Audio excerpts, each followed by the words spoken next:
No one has ever beaten this Nuzlocke, but I think that I've found a way for us to complete it. So let's give it a shot. Now, it has been done on Brilliant Diamond and Platinum, but never on Base Diamond and Pearl. There are only 6 possible team members for this run, so we will absolutely have to be on our A game. Our starter choice is as obvious as it gets here. Diamond and Pearl usually makes it almost impossible not to choose Chimchar due to only having one other fire type in the entire region, but obviously even more so for the fighting type upon evolution. After dealing with the ambush with our rival, Dr. One Ball HG, we get to keep the little fire monkey and name him Zamasu, after one of my recent subscribers, so if you want to be named after Pokemon too, click the button. Now, it is impossible to get a fighting type up to this point, so Chimchar is our only option, but that will fix itself before the first gym. Once we reach Jubilife City, we do challenge these trainers in the trainer school. Although we do have to be careful about the level cap since we only have one Pokemon, this could potentially be 100% worth it, as our reward for beating them is the TM for Hidden Power. I teach that to Zamasu, and what better time to test what type it is than a battle against Dr. One Ball HG.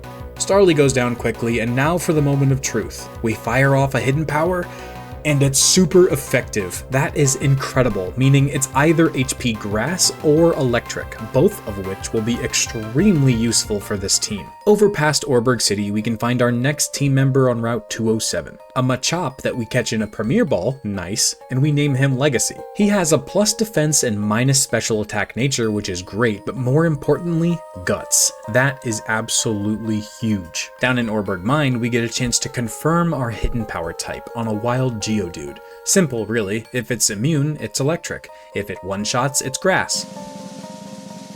And Grass it is. Not as good as Electric for this run, but still very helpful. While we're down here, we run into the gym leader, Rourke. But before we battle him, we grind our team up to the level cap of 14, which allows Zamasu to evolve into the fighting type Monferno, right in time to challenge the first gym leader, which is a rock type gym. We lead off with our newly evolved Zamasu, and this battle wouldn't have been too difficult for our fighting types anyway, but now with our special grass move, yeah, it was over in 3 attacks. That was embarrassing. Sorry, Rourke, but you're not wrong. Thanks for our first badge, though. Over in Valley Windworks, we run into a little girl who asks us to rescue her dad. So we beat this guy up, and he tells us that his friends have the key. So we go find him. The first guy has 2 bug types, easy, but it takes Legacy 6 Rock Tomb attempts to land 2 and win the battle. But thanks to his effort, we do get the honey, which will be the key to one of our coolest encounters if we can find it. But we'll get to that later. For now, into the Valley Windworks, where we find a notorious run-ender, Commander Mars. We send out Legacy against Zubat, and we're actually hoping that it goes for Toxic to activate Guts. But it doesn't, and its speed gets lowered by Rock Tomb. So then we outspeed and knock it out, bringing in Perugly, which doesn't even fake out, oddly enough, but it looks like we didn't even need Guts because after a few karate chops, the fat cat goes down and we defeat Mars and save this girl's dad. It helps when the famous run-ender is weak to your team's typing. But now it's time for the most tedious encounter method in all of Pokemon, slathering trees with honey. We tried over and over and over and over again, over days and days and days, until finally, Heracross. We thankfully don't crit, leaving it in the red, and we catch it. And we name her Monica. And I'm never doing that again. After escorting Cheryl through Eterna Forest, we arrive in Eterna City, where we meet Cynthia, who gives us Cut. She was nice. I hope we get to see her again. Over on Route 11, we can get another new encounter, a Metatite, that successfully gets off a double detect. Wow. But then it goes for a bide as we do big damage and get the burn. Oh, this is bad. So we chuck a Great Ball and pray, and we catch it, probably saving a Pokemon's life because that bide would have done huge damage. Anyway, we name her Elia, and I'm sure having a pure power psychic type with that kind of luck will be awesome. Working our way into the gym, it's time to take on the next gym leader, Gardenia, and her grass types. However, with Monferno learning Flame Wheel, this battle's in the bag. Her first 2 Pokemon go down to 1 attack each, and out comes her ace, Roserade, which is a very powerful Pokemon for this early on in the game, so she does outspeed, but really can't do much to Zamasu at all. So 2 flamethrowers later, and we defeat Gardenia, earning our second badge. In the Galactic building, we run into Jupiter, and her Skuntank is almost as infamous as Mars's Purugly for ending runs, so this time we lead with Zamasu and one-shot the Zubat with Flame Wheel, and in comes said Skuntank. We land Flame Wheel to do about 2/3 and then she goes for a Smokescreen, while our next Flame Wheel brings her down to her berry. But then she screeches, and we have to hit this next Flame Wheel through the Smokescreen or it could be the end. And we do, defeating Jupiter. Does anyone else think it's odd that they have their building clearly labeled along with "We want your Pokemon"? I mean, at least it's better than Team Plasma hiding in freezers, but still. Over in Hearthome City, we run into the gym leader Fantina, but she won't battle us until we get stronger. Though our rival, Dr. One Ball HG, will. However, he is pretty underleveled, so Monica squashes his whole team with Brick Breaks and more or less one shot each. While our HM Bidoof soaks up the XP with the XP share, and he even evolves. Nice. Up in the Lost Tower, we get both the Return TM and Strength. Two very powerful physical moves that we will for sure take advantage of. After a lot of exploring, we finally make it to Veilstone City, where after lots and lots of slots, we can buy some awesome TMs like Swords Dance, U-Turn, and Flamethrower. Legacy does evolve into Machoke just in time to challenge the next gym leader, Maylene, our fighting type nemesis. We do share some party members, but you know what she doesn't have? Heracross. Monica proceeds to wipe the floor with Meditite, Machoke, and even Lucario didn't stand a chance against her fury, easily defeating Maylene and earning our 3rd gym badge. How has nobody done this run before? So far, this team is absolutely stacked. But as we emerge from our victory, Dawn tells us that she lost her Pokedex? How does that even happen? So we have to rescue the damsel in distress, and we beat up the Plasma Grunts and get back her Pokedex. And then they just straight up tell us that they're gonna go do something in Pastoria City, so I guess that's our next destination. On the way, we find a big root, which interestingly enough could come in handy later for our fighting types with the Drain Punch TM that we just got from Maylene. Once we make it to Pastoria City, we find the move reminder who can, well, remind moves to our Pokemon like Night Slash, for example, for Heracross. And in the Great Marsh, we can find our next team member, a rare encounter, Krogunk. We luckily catch it on the first ball and name her Mukti. As we're about to enter the gym, I realize that the level cap is exactly the same as the previous gym, but thankfully only Zamasu has gained a single level. He wouldn't be too useful against Wake anyway, but we just have to be really careful against the gym trainers. We do make it to Crasher Wake successfully without going over the level cap, as well as pre-poisoning Legacy, so let's take him on. We send out Legacy to soak up the Intimidate, and then we switch into Mukti, who has Dry Skin expecting the brine, but he swaggers. So now we have to switch back to Legacy to take a Dragon Rage, and then he swaggers again. But we have a Person Berry, so now a +2 Guts boosted Rock Tomb destroys the Gyarados. Quagsire is next, but it just Mud Sports, so a Revenge can get the one-shot.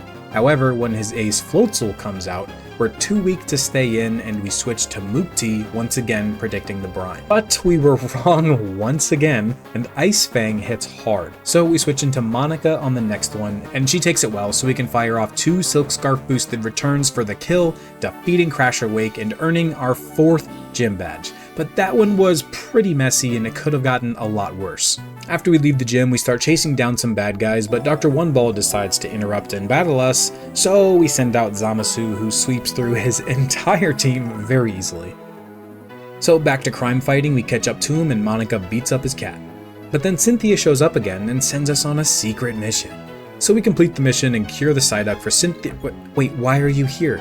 If you were gonna come over here, why didn't you just do it yourself? Oh, you want me to run another errand for you? Let me guess, you're gonna show up there too. Anyway, I did go back and catch a Wingull to teach Fly and Defog because that is the most annoying overworld mechanic ever. We make it to Celestic Town and complete Cynthia's errand again, and oh, it's not her, it's Cyrus. Fair enough. While training for our next gym challenge, Zamasu reaches the level cap of 36, learning close combat and evolving into Infernape. Awesome. And now it's time for Fantina. A Ghost-type gym leader on its face should be pretty difficult for a team of fighting types, but I think we got this. We lead off with Monica, and with 1 Black Glasses boosted Night Slash, the Drift Blim goes down, but it does hurt us with Aftermath, of course, and then her ace Miss Magius comes in, and it does outspeed with a strong Shadow Ball, but once again a Night Slash brings her a swift end. Now Gengar. She definitely outspeeds Monica, but for some reason only has physical attacking moves, so I think Monica can take it. We risk it for the biscuit, and Gengar goes for Spite? Okay, anyway, one more Night Slash and we defeat Gengar and Fantina, earning our 5th gym badge. After lots of exploration and item gathering, we make it all the way to Canalave City, where we run into none other than Dr. One Ball HG once again. As per usual, we lead with Zamasu on the Staravia and cook it with one flamethrower. Prinplup does manage to survive HP Grass and do huge damage to Bubble Beam that would have killed with a crit. Gotta be more careful, starting after this battle, because we finish off the Prinplup, flamethrower Heracross, and risk it with a close combat on the Ponyta, and finally flamethrower the Roselia. Man, Infernape really is OP. But now we can go talk to the sailor who will bring us to the Iron Islands, home to our final encounter, an egg given to us by Riley, which after running around like a madman, hatches into Riolu, which we nickname Mystic King. Thanks for commenting on like every video, King, I appreciate that. And we immediately evolve him into Lucario. Then we also evolve Legacy into the beastly Machamp. Then we actually delay Mukti's evolution so she can learn Poison Jab early, but we do evolve her into Toxicroak. As well as evolving Elia into Medicham, officially giving us our final team that will be with us for the rest of the run. Now we get to use that newly buffed up team to take on Byron. Oh, poor Byron. It's Mystic King's time to shine, and wow, Bronzor actually survives one of these, but doesn't do much before going down. And Steelix and Bastiodon didn't last long at all. Poor Byron, thanks for the 6th gym badge. Though immediately after, Dr. One Ball HG does bring us over to the library to show off his doctorate, where we hear a bomb go off like across the entire region, so I guess that's where we're headed.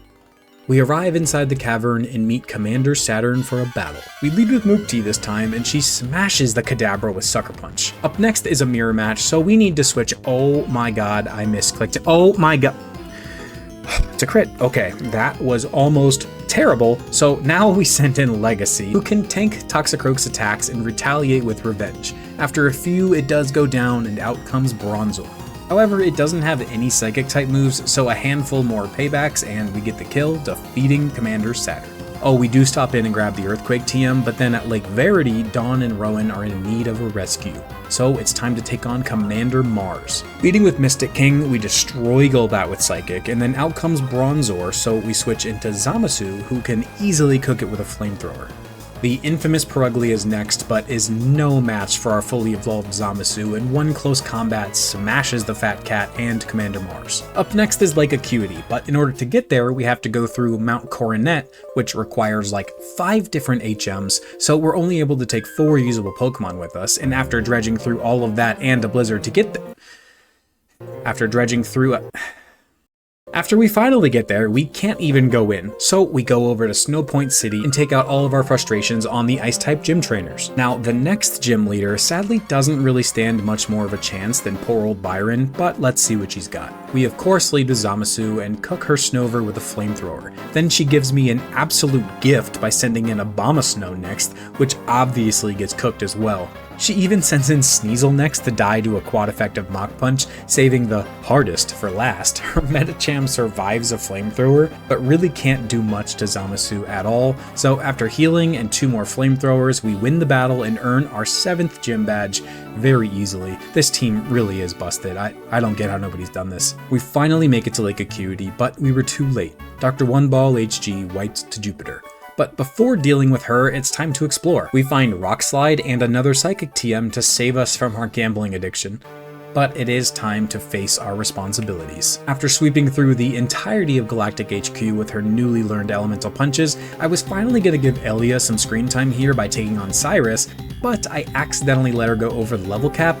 So we all know how this one's gonna go then. We have to leave with Zamasu, and he fires off 2 flamethrowers and a single Mach Punch, defeating Cyrus rather anticlimactically. But regardless, it's time to free the Lake Guardians by defeating Saturn. We lead off with Mukti this time, and a single Sucker Punch smashes the Kadabra. Then it's Bronzor who takes an X-Scissor to the yellow, but lands a Confuse Ray. So we risk it for the biscuit and hurt ourselves. But he just Gyro Balls instead of the quad effective extra sensory. So one more X-Scissor can take it out. And lastly is Toxicroak. It lands a Poison Jab, and Mukti successfully lands a Revenge to half, but that's about all we can risk it here, so we switch into Legacy. It does swagger on the switch, but he breaks through and lands a +2 payback, winning the battle and freeing the Lake Guardians. Atop Spear Pillar, we reach the climax of the Team Galactic conflict. As we approach, however, we're stopped by Mars and Jupiter, who challenge us to a battle alongside Dr. One Ball HG. We lead off with Elia. That's right, it's finally her time to shine after a whole run's worth of sitting on the bench. She destroys the first Bronzor with Fire Punch, and One Ball's Munchlax gets the para, so then Elia just nails Skuntank with a wide lens boosted high jump kick and takes a poison jab to about half. Now a Brick Break can shatter the light screen and the Skuntank, and that is a big threat removed. But Elia takes a critical extrasensory from Bronzor, so sadly we do have to switch her out into Mystic King, who can get the kill on Golbat with a Psychic. Now with the left side clear, Mystic King can fire off a wide lens boosted Aura Sphere on the Bronzor and the Perugly, and then a Psychic on the Golbat, defeating the two Galactic commanders pretty easily and clearing our way to Cyrus. After Lake Guardian's help with all the end of the world stuff, we're shoved into a battle with Cyrus without being able to change our team around. So it's Elia versus Honchkrow. Ice Punch does big damage down to like 1 HP and then she takes a Steel Wing. But after Cyrus uses a Super Potion, why? Another one takes it out. Then Crobat comes in and confuses Elia, and Ice Punch brings it down to the yellow. So we switch into Mystic King, who also gets confused, but he breaks through and destroys the Crobat with Psychic. Now in comes the big threat, Gyarados, who has Earthquake. So we switch into Monica, who resists, but it's Giga Impact. We don't have much of a choice here, so we go for the Silk Scarf boosted return, and it crits, leaving just his final Pokemon, Weavile. Monica is too low to stay in, so we send out Legacy on another crit Night Slash, but then Legacy tanks a weak X-Scissor and retaliates with a double power quad effective revenge to destroy Cyrus and his Weavile. Time to calm the legendary beast. We like to live dangerously, so we actually battle it with Elia. So Elia goes for a high jump kick and one-shots the Dialga. Way to make the most of your screen time debut, Elia. I'm proud of you. And now it's time for our final gym challenge. This time against the electric type specialist, Volkner. Legacy leads us off, eats a charge beam, and retaliates with an earthquake, one-shotting the Raichu with ease. Out next is Ambipom. I was thinking revenge here, but he likes the stack boost for Baton Pass, so we go for the inaccurate cross chop, which does land and destroys him. So now his ace Luxray comes out early. So Legacy eats another charge beam and lands a critical hit Earthquake for the kill. I don't think the crit was necessary there, but anyway, now his final Pokemon Octillery comes out, and we miss a cross chop and then take a pathetic Bullet Seed. We risk it here for the Legacy sweep and goes for cross chop, and it lands, but only does about 3/4, and then Octazooka brings us down to the yellow. Therefore, we switch into Mukti on the next one, absorbing it with Dry Skin, and now Octillery only has attacking moves, so we can guarantee the hit with Sucker Punch, defeating Octillery and Volkner, earning our 8th and final gym badge. Now we climb the waterfall and arrive at our last challenge before the Elite Four, Victory Road, which other than having to bring 5 HMs to get through, it wasn't a challenge at all actually, but our real last challenge is of course our rival Dr. One Ball HG for one final showdown. We send out our trusty Zamasu against Staraptor, who does get intimidated, but that's not a big deal. Flamethrower just barely misses the KO. Whoops. Aerial Ace doesn't kill, thankfully, so one Mach Punch can finish the Staraptor. He then sends out his own starter, Empoleon, but even at -1 attack, Close Combat destroys it. And then Snorlax comes in, so we can just nail him with a Close Combat, which doesn't kill. Then a Crunch brings Zamasu down to 9 HP. Mach Punch can then pick up another kill, and next up is Heracross. We may be weak, but we outspeed and Heracross gets cooked by a Flamethrower. Now his Rapidash. And I mean, it's pretty weak, right? We can risk it for the content, right? Close Combat doesn't kill, and we're at -3 defenses. But Rapidash bounces into the air. Ha! Never punished. So we send in Mystic King, and the bounce just misses anyway, so an Extreme Speed gets the kill, and last out is Roserade, which really can't touch us, so 2 Psychics finish it off, defeating our rival for the final time. Okay, That was awesome, but we need to be way more careful in the Elite Four. And the team we're bringing with us into the Elite Four is Zamasu the Infernape with Flamethrower, Mach Punch, Close Combat, and Hidden Power Grass. Mystic King the Lucario with Aura Sphere, Psychic, Shadow Ball, and Extreme Speed. Monica the Heracross with Brick Break, Aerial Ace, Mega Horn, and Night Slash. Elia the Medicham with Drain Punch, Ice Punch, Thunder Punch, and High Jump Kick. Mukti the Toxicroak with Poison Jab, Revenge, X-Scissor, and Sucker Punch. And finally, Legacy, with Revenge, Rock Slide, Cross Chop, and Earthquake. The first Elite Four member for us is the Bug-type specialist, Aaron. However, we have Zamasu, and Zamasu isn't afraid of no bugs, not to mention the fact that we're 10 levels above Aaron at this point thanks to the weird steep level curve of the Gen 4 Elite Four. Anyway, Zamasu just unleashes 6 flamethrowers because Drapion took 2, burning his entire team to a crisp, and well, that's about as easy as it gets.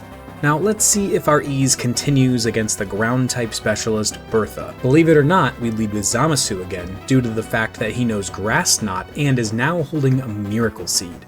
So one of those easily one-shots the Quagsire with a crit that I don't think mattered. Then Bertha does us a favor by sending in Whiscash, but it somehow survives the quad effect of Grass Knot. Is this thing way lighter than it looks? I honestly didn't bother to do any calcs. Anyway, it nails Zamasu with an Aqua Tail. However, we know she's gonna heal, so 2 more Grass Knots can just take it out. But Hippowdon is out next, and we have to switch into Monica on a resisted EQ, which crits. Now, we have to make up some damage here, so we go for the inaccurate Mega Horn, which thankfully does land and does about 2/3 before the berry. But Monica's too weak to stay in, and we send in Legacy while Hippowdon curses. We land a Cross Chop, and it curses again. Oh boy. So now we really need to fish for a Cross Chop crit as it just continues to curse. Eventually, he does land 2 crunches to bring us low, but we thankfully are able to get the kill before it gets out of hand. But with Legacy at low health, we have to switch once again, this time to Elia on a failed Sucker Punch, and she can land a Wide Lens boosted High Jump Kick to one-shot the Sudowoodo, as well as her final Pokemon, Golem, defeating Bertha. Now that one wasn't as easy, but we have much harder challenges ahead of us. Not really including Flint though, the Fire-type specialist. Our trusty lead Zamasu starts us off by demolishing the Rapidash with Close Combat. Then Flint makes it easy on us by sending in Lopunny, which obviously gets one shot by Close Combat. But now out comes Infernape. Expecting an Earthquake here, I switch into Legacy, but he Thunder Punched? I don't know. But then he just does it again, and our own Earthquake gets the kill. Then it's Steelix who can't do anything and also goes down to 2 Earthquakes. However, when Drifblim hits the field, it oddly enough doesn't have any flying moves, so we send in Monica on the Ominous Wind. And a Black Glasses boosted Night Slash critical hit brings down the blimp and defeats Flint. Which brings us to by far our worst matchup in the entire run. Lucian, the Psychic type specialist. His team is absolutely stacked with problems for our team, especially his Alakazam and Ace Bronzong. But I have a plan. Step 1, as always, is Zamasu. This time, holding the Silver Powder, a single U-turn can bring down Mr. Mime before he can set up any screens, giving us a free switch into Step 2, Mukti. He brings in Girafarig, so 1 Black Glasses boosted Sucker Punch one-shots the Girafarig. In comes Bronzong, which brings us to Step 3, a hard switch into Mystic King. I was expecting a Psychic here, but Gyro Ball doesn't do much, and now this is the only part of the plan that's kind of luck dependent. We basically spam Shadow Ball and Aura Sphere, chipping away at it with damage while trying to fish for some special defense boosts. Eventually we do get one, which makes him just weak enough for 2 more attacks to finish him off. Now for his Medicham, which brings us to Step 4. Another hard swap, this time back to Mukti. Ice Punch doesn't do much on the switch, and then a Dark Pulse gets a flinch turn 1 and a crit turn 2, which was not part of the plan, but is really nice. Now finally, Step 5, Alakazam. He's very fast and even stronger, but can't outspeed the priority Sucker Punch, and there you have it. Our toughest matchup thus far, handled without a hitch. We've come all this way without losing a single team member. Can we keep everyone alive through one final battle? Can we even beat this final battle? It's time to find out.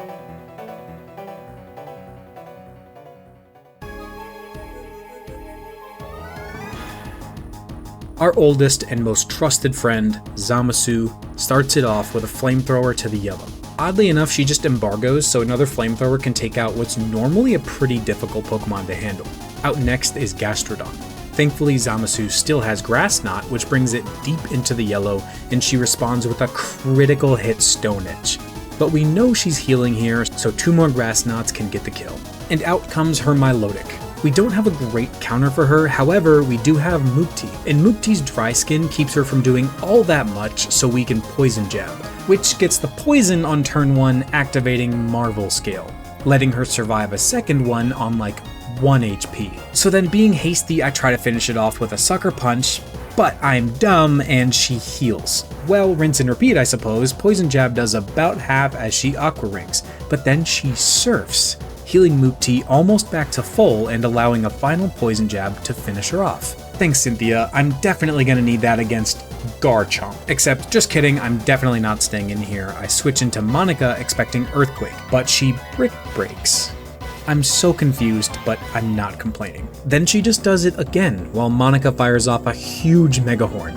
Now here I was gonna Brick Break, trying not to put it into healing range, but then she just switches out into Lucario, which dies to a single Brick Break? What is happening? I mean, of course I expected that, since Lucario resists the Mega Horn. Anyway, now we have to deal with Roserade. Zamasu is too weak to switch into, so we send in Mystic King on an Energy Ball. Then Psychic brings it deep into the yellow and we take a critical hit Shadow Ball. Then Cynthia heals, but this time Psychic gets a very high roll and gets the one-shot. Now back to her final Pokemon, her ace, Garchomp. It went well for us last time, so we'll switch right back into Monica, who takes a Brick Break on the switch. Then she Earthquakes, bringing us to half, and we land another Mega Horn, slamming her into the red. Then Cynthia goes for Dragon Rush, which Monica survives on 10 HP and retaliates with a Brick Break, knocking out Garchomp, defeating the champion Cynthia, and completing a hardcore Nuzlocke of Pokemon Diamond using only fighting types, completely deathless. Wow, what a run. I had so much fun with this run, I hope you did too, and I'm already looking forward to the next one. Subscribe so you don't miss it, and check out some of the other ones in the meantime. Thanks for watching, and I'll see you next time.